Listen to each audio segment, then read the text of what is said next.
Hello guys, magandang umaga sa inyong lahat. Ito ang lola nyo. Magpapa-IV push tayo ng Glotax 2000 SG. Ayan, si Nurse Mamay kasama ko dati sa work pero ngayon kanya-kanya na kami kasi sa nangyari ng company namin.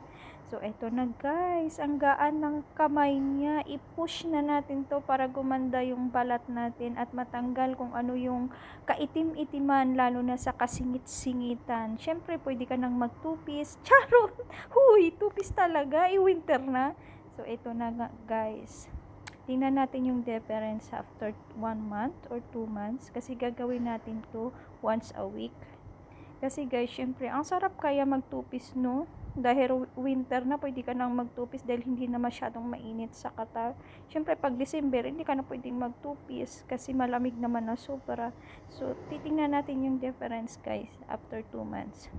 So, ito yung gamot natin, guys. Makikita nyo na. Yan, Glotax 2000 GS IV push. Kaya, i-push na natin ang pagpapaganda, guys.